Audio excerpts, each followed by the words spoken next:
Look! He really is over there! Hey, Zhongli! Oh, it's you two. We came to ask you about something.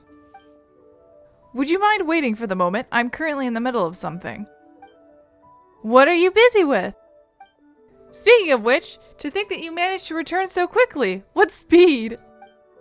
Ah, Zhongli, are these your friends? They often come here to look for you. Ah, yes, they are old acquaintances of mine. Splendid. Since you two are also here, could you please persuade Zhongli to sell his archaic stone, please? Archaic stone? What would you want one of those for? Do you not know? Archaic stone is highly sought after now. It's not even a matter of price, for there is barely any supply on the market. I was telling stories as usual today, and Zhongli dropped by as usual too. Somehow we talked about my Through the Eyes of a Dragon, one of my finest works, if I do say so myself. Oh, you mean that story. I'd love to go back over it from time to time. It's a good one, isn't it? Zhongli also says that my storytelling is superb. At first I thought he was just an erudite gentleman who knew a lot about folk culture, but as it turns out, he is also well versed in history and mythology, so I often trouble him with various questions I've got. The pleasure is all mine. Don't be so modest. You've helped me a lot, but come to think of it, the act of chatting is pleasurable only because you are talking to the right person. Zhongli, for instance, is a good chatting companion with many fantastic ideas and, to be honest, lots of far-fetched theories too. There was one time I told him, see, my story first tells of how Rex Lapis carved Azdaha out of a magical rock and then elaborates on how they fought side by side across the four corners of the world. Isn't that just mesmerizing? Yet he said, the story is a true masterpiece, save for some inaccurate details. According to some researchers, Rex Lapis may not have possessed the skills required to create such a work of craftsmanship. What a bummer! And to think there was another time I told him about the serpent of Kingshe Village, and he didn't buy the story at all, saying it was too good to be true for a serpent to transform into a beautiful landscape. I wonder if too much knowledge can stifle imagination? What a shame that someone as well-cultured as Zhongli should fail to appreciate the aesthetics of artistic creation. I can hardly object to your criticism. I shall keep it in mind. But your stories are always marked by wild imaginations. I just point out what I notice as an ordinary listener, and hope it might be of use to you. Since storytelling requires a sharp mind, I am sure a storyteller such as you can certainly understand where I'm coming from. Those are the heartfelt reactions from a devoted audience member. You're right. I know your good intentions. You want me to become the best storyteller in Liyue Harbor, right? I don't think you quite get it. He just means that the details of your stories aren't correct. Why are we talking about stories here? And what has this got to do with the archaic stone? Ah, yes, back on topic, back on top. So I told Through the Eyes of a Dragon again the other day. Aren't you ever worried that your audience will get bored if you always tell the same story? Some stories are worth being told time after time, forever and ever. His stories are meant to be told repeatedly. It takes time and creativity to come up with new plots after all. Ah, see? Zhongli already gets me. Anyway, that day, a miner, the leader of a mining crew, was out for work and happened to pass by while I was telling the story. He told me, well, do you know about the chasm? There's a type of incredibly beautiful stone to be found in that place. Such stones have faint and exquisite luster. You can find them somewhere in a long and winding tunnel in the chasm. What did he say? I think tunnel is the word that he used, right?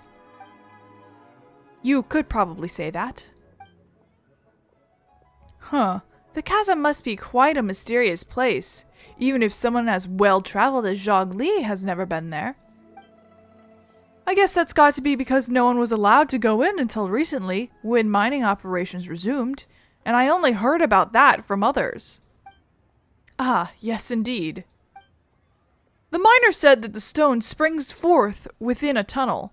No one knows who built it. All they know is that the tunnel meanders forward as if created by someone dragging something colossal down. Hi, Isabel. She wants to participate. The sheer view of it is almost awe-inspiring, apparently. Some say that the place might have perhaps been an ancient battlefield. But who fought there, we may never know. So I thought that Rex Lapis and Azdaha could have fought there. Actually, I've been working on a new story lately. I thought it'd be nice if I could put this plot into it, or so I thought. So I invited Zhongli over to ask him for his ideas, and to my surprise, he is in possession of an archaic stone. He said he bought it from a merchant at the market. He's got good taste and wouldn't miss a true treasure. So I was thinking that that stone could make an ideal testament to my story. So if Zhongli doesn't object, I'd like to purchase the stone as a memento.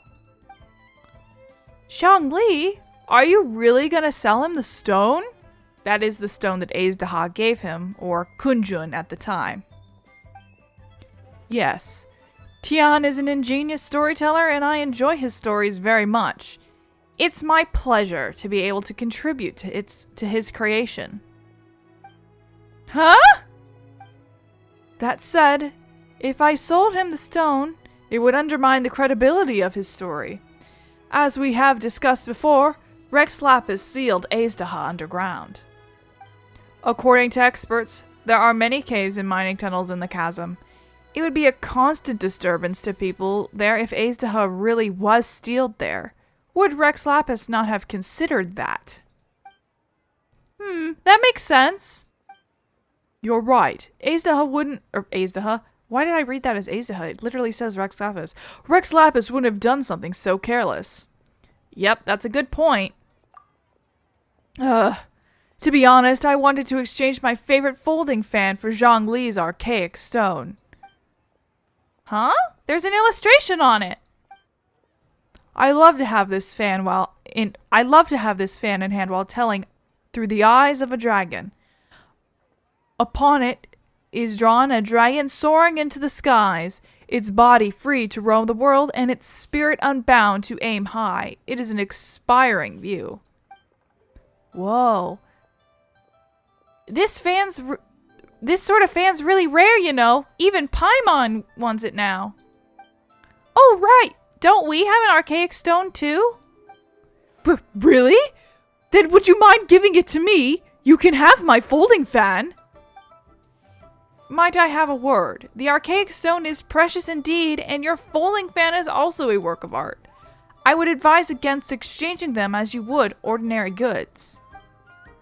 Well, if you say so. Actually, you know, I have more than one such fan. You drew the illustrations on them, and that already makes them special. Anyone who enjoys your storytelling will rejoice if they were given such a generous gift. Really? You're right. Truly I am fortunate to have devoted listeners who understand my stories, and I couldn't ask for more than that, could I? To be honest, I made these fans so that I could one day gift them to like-minded audiences.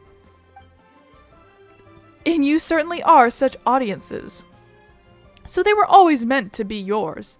Please, wait here for me to fetch them. Iron Tongue Tian quickly fetches two full... Fuck you. Can I really keep this?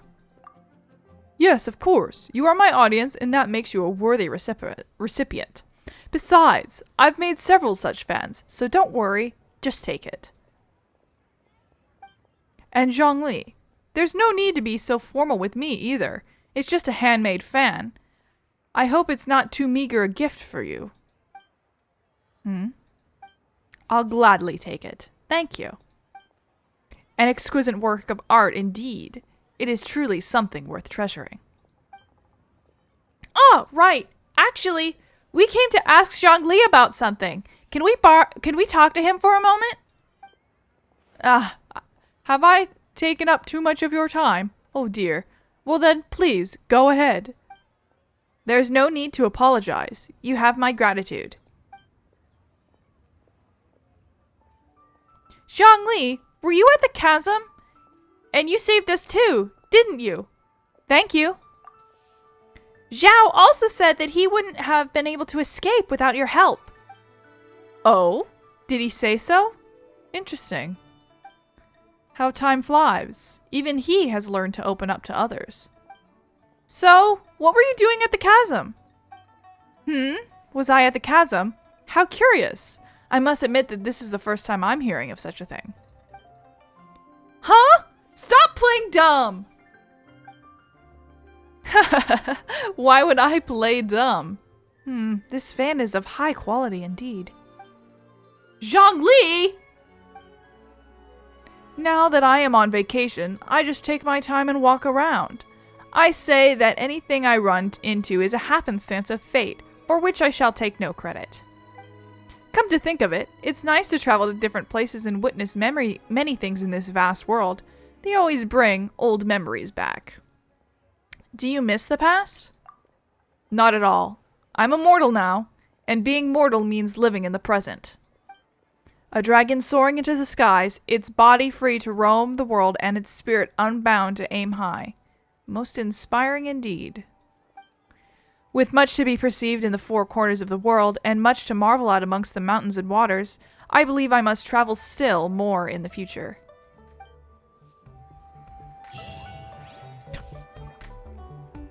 Okay, well that was a very impromptu side quest video. I hope you enjoyed the random Zhongli. I need to get back to recording Yelan's quest now.